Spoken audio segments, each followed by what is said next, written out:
공무원들을 대상으로 한 욕설과 폭언, 폭행 등 실태 조사를 진행한 결과 석 달 남짓한 기간 동안 3,000건에 육박하는 악성 민원이 발생한 것으로 확인됐습니다. 견디다 못해서 극단 선택을 하는 사례까지 발생했지만 공공기관 2곳 중 1곳은 어떻게 대응을 해야 하는지 교육조차 하지 않은 것으로 조사됐습니다. 보도에 김대겸 기자입니다. 지난 4월 서울 강서구의 한 주민센터. 화가 잔뜩 난 듯한 민원인과 공무원 사이 고성이 오갑니다.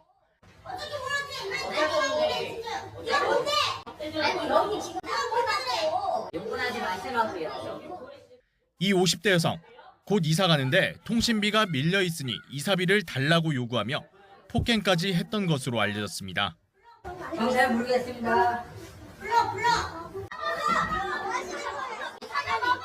이보다 한 달 전에는 온라인에 신상 정보가 공개된 김포시 구급 공무원이 극단적 선택을 하기도 했습니다.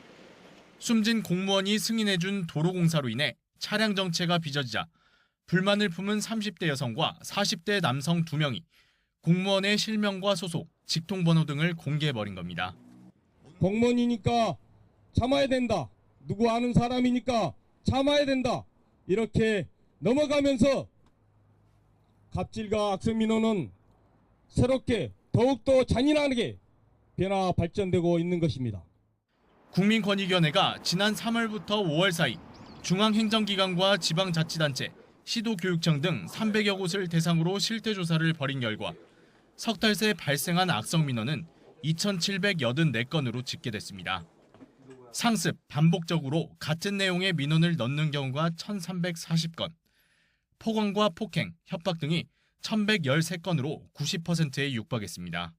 담당 공무원의 이름이나 소속, 전화번호 등을 공개하는 이른바 좌표 찍기도 182건에 달했습니다.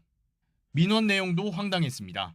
자신이 조선시대 궁녀였는데 일본 천황이 재산을 모두 가져갔다며 50차례 넘게 전화하거나 사진을 전송하고 주기적으로 관공서를 방문해 하늘의 계시를 받았으니 도지사와 함께 백두산을 올라야 한다고 생떼를 쓰는 경우도 있었습니다.